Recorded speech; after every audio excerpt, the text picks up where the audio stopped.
Shalom à tous, Baruch Hashem. On a le sroud de reprendre ensemble donc le jardin de la paix. On s'était arrêté en plein milieu du chapitre de la grandeur de la paix. Et on va voir ensemble, donc on reprend à partir de ce fondement qu'on a vu, ce fondement qu'on doit toujours avoir dans la vie, c'est-à-dire quoi? Que tu dois avoir comme ambition dans ta vie de mettre le shalom bayit, la paix avec ta femme, avec ton mari, et la paix en général, au-dessus de tout, et être prêt à tout renoncer pour préserver le shalom bayit, la paix conjugale. Pourquoi? Parce qu'on verra, on va voir ensemble que, au contraire, la personne qui va mettre avant tout la paix conjugale avec sa femme au-dessus de tout, même au-delà de son propre kavod, au-delà de ses propres honneurs, il sera toujours gagnant. De qui on apprend ça? On apprend ça, les amis, d'Akadosh Baruchou lui-même, dans la paracha de la Sota, dans la paracha de la femme qui est accusée, soupçonnée par son mari d'avoir commis un adultère. Hein, son mari qui l'a vu se cacher, s'isoler avec un homme étranger, et il se met à avoir des sentiments de jalousie. Alors, il va convoquer sa femme devant le Kohen de la génération, et le Kohen va écrire sur un parchemin toute la section de la paracha, de la sota, de la femme, donc de ce sujet-là, de la femme qui est soupçonnée d'adultère. Et cette paracha, ce texte de la Torah, il comprend à l'intérieur de quoi? Il comprend dedans le nom d'Hachem. C'est une section de la Torah qui comprend le nom d'Akadosh Baruch Hu.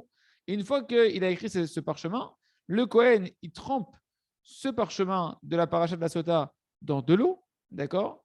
Et il va dissoudre le parchemin dans l'eau, et après, il va faire boire cette eau-là à la femme pour vérifier. Il va se passer un processus surnaturel pour vérifier si effectivement elle est coupable ou est-ce qu'elle n'est pas coupable. Mais entre-temps, qu'est-ce qui s'est passé? Ce qui est important pour nous, c'est que le nom d'Hachem a été effacé dans l'eau lorsqu'on a mis le parchemin dans l'eau.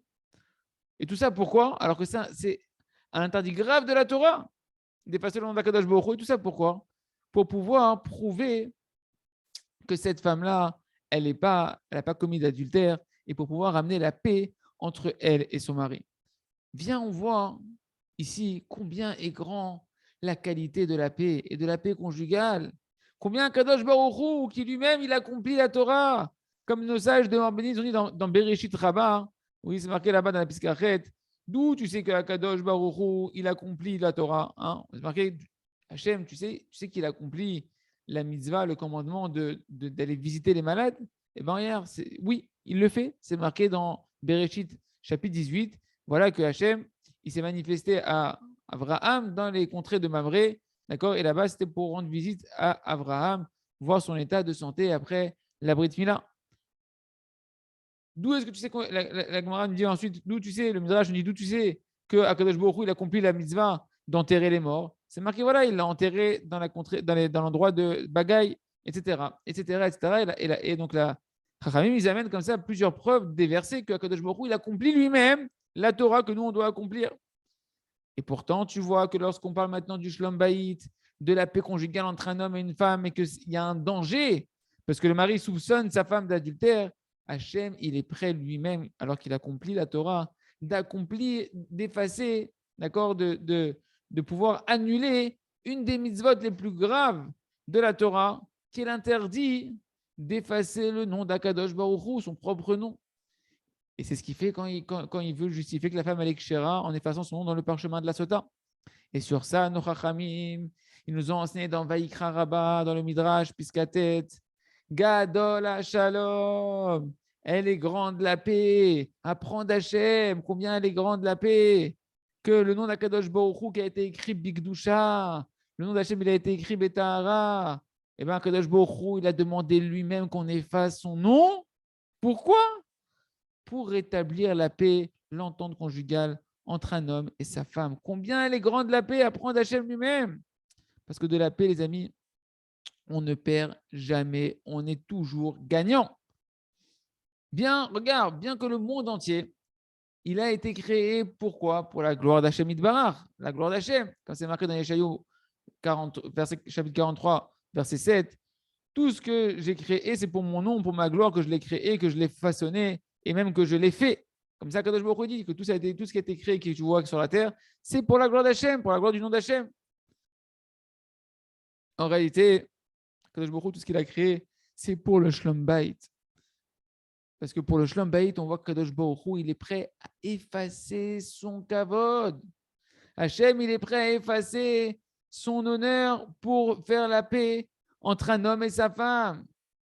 Pourquoi? En ça, Kadosh Baruch Hu, il nous apprend que le kavod le plus grand que tu peux faire à Hachem, pourquoi le monde il a été créé pour son kavod, et le kavod le plus grand que tu peux donner à Kadosh Baruch Hu, c'est quoi? C'est lorsque tu es en paix avec ta femme, lorsqu'il y a la paix dans les maisons, dans les foyers juifs, quand il y a la paix dans un couple juif. Ça, c'est le plus grand kavod que tu peux faire à Kadosh Baruch Hu.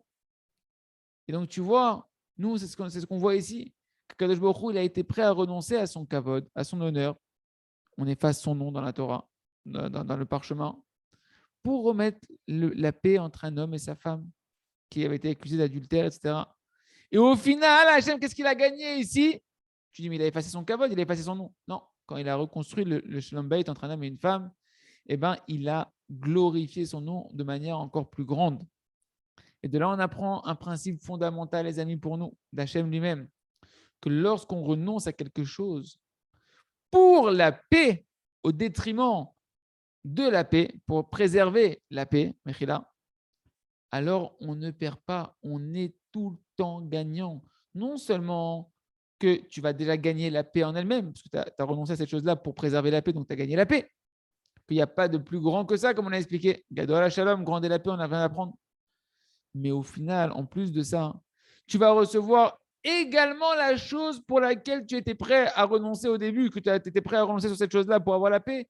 Quand tu auras gagné la paix, après tu verras que tu recevras la bracha de gagner également ce sur quoi tu avais été prêt à renoncer au début. Il se trouve qu'au final, parce que tu vois qu'Akadosh Baruch Hu, il a renoncé à sa gloire pour Shlom Bayit. Quand il y a eu Shlom Bayit, il a retrouvé sa gloire. Donc, il a tout gagné, Akadosh Baruch Hu. Il se trouve donc au final, quand tu préserves la paix, parce que tu l'as mis au-dessus de tout, la paix conjugale, tu ressors avec un double gain ici. Non seulement tu mérites la paix, que ça c'est le plus grand réceptacle, le véritable réceptacle pour recevoir toutes les bénédictions que Kadosh Baruch Hu veut nous donner, mais en plus, tu obtiens également ce que tu voulais préserver au début et que tu as été prêt à renoncer en ayant préservé le calice de la bénédiction qui est la paix, tu gagneras également ce sur quoi tu étais prêt à renoncer au début.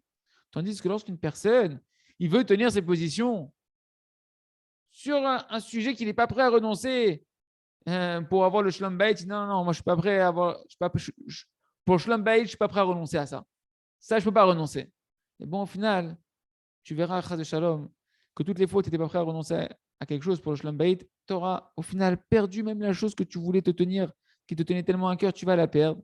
Et au final, tu auras perdu doublement.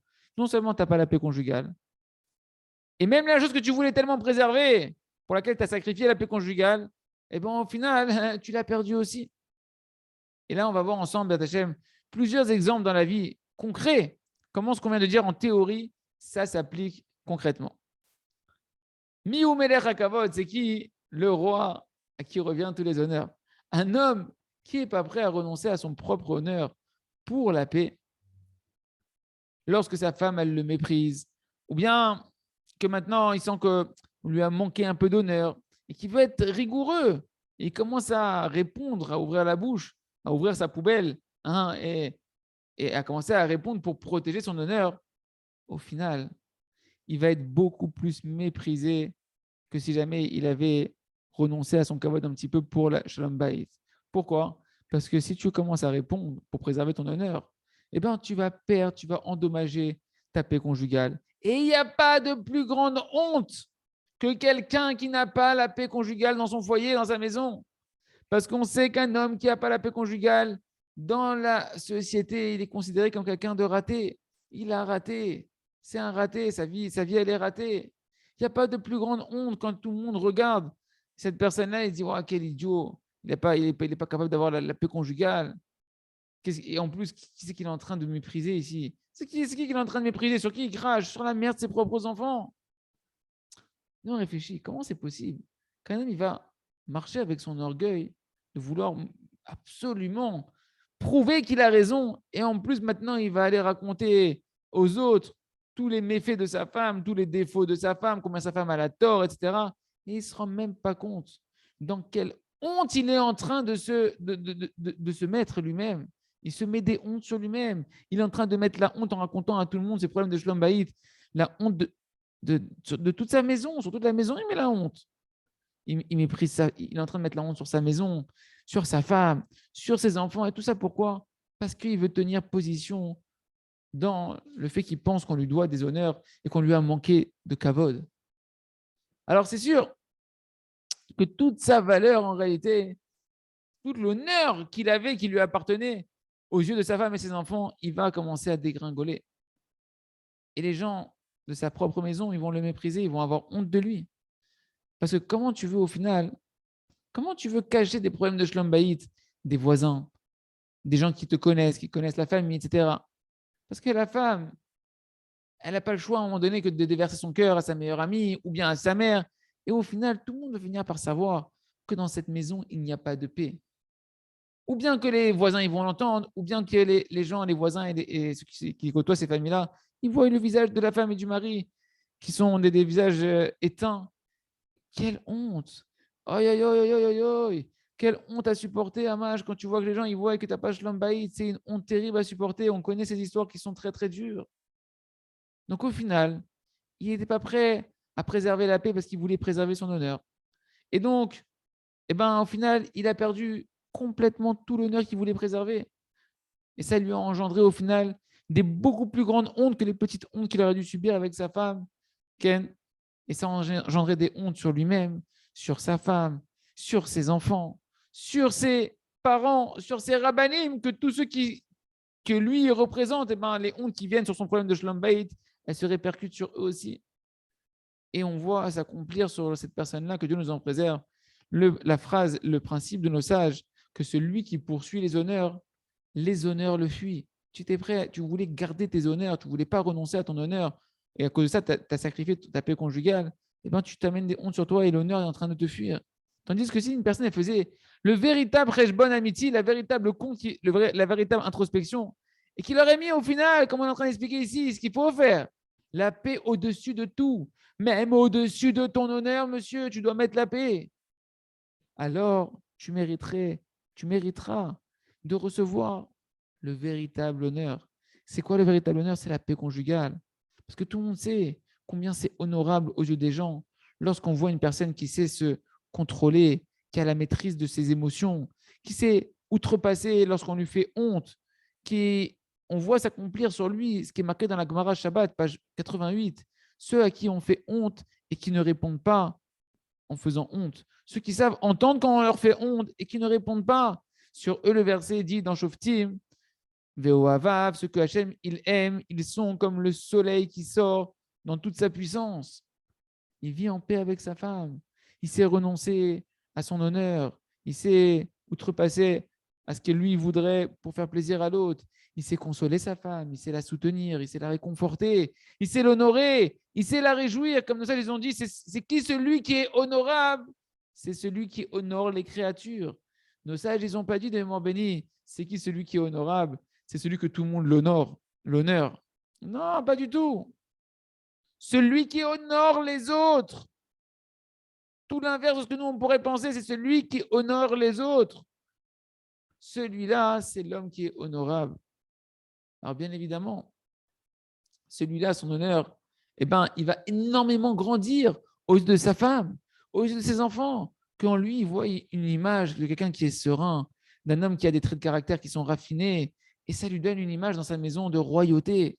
Il se trouve donc qu'au final, oui, il a renoncé à son honneur momentanément, Ken, pour préserver la paix conjugale. Mais il a mérité un véritable honneur bien plus grand, la paix conjugale, et s'accomplit sur lui le principe que celui qui fuit les honneurs, c'est les honneurs qui le poursuivent. C'est ça le principe qui revient sur lui-même constamment. Lorsqu'on est prêt à renoncer à quelque chose pour la paix, on ne perd jamais, on est toujours gagnant. Parce que, encore une fois, on le répète, la paix est le plus grand réceptacle que Dieu a créé pour recevoir la bénédiction. Hachem n'a pas trouvé d'autre réceptacle à toute la bénédiction que la paix. C'est pourquoi chacun il doit véritablement faire une bonne prise de conscience avant de faire quelques peines à sa femme à lui faire une honte, à réagir avec un peu trop de précipitation à une honte que sa femme lui aurait fait ou un manque de kavod, un manque d'honneur que sa femme lui aurait porté. Et à cause de ça, de faire attention de ne pas en venir à détruire toute la paix conjugale et donc au final à tout perdre.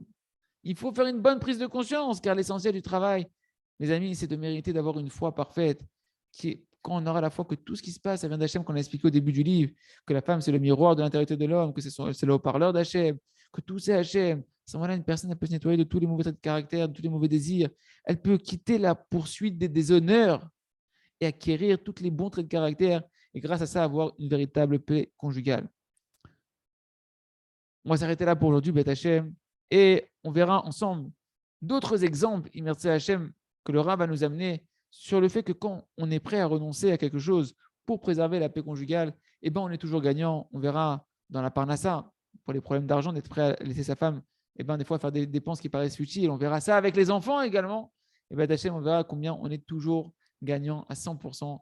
Quand quoi? Lorsqu'on a compris que la paix est au-dessus de tout et passe avant tout. Et Ratson, qu'on puisse prier sur ça, accomplir ces conseils merveilleux et vivre dans la paix avec sa femme, avec ses proches et avoir le réceptacle qu'Hachem veut qu'on ait tellement pour nous donner ce qu'il attend le plus à Kadosh Baruch Hu, qui est toute la bracha matérielle et spirituelle. À très bientôt, Beth Hachem.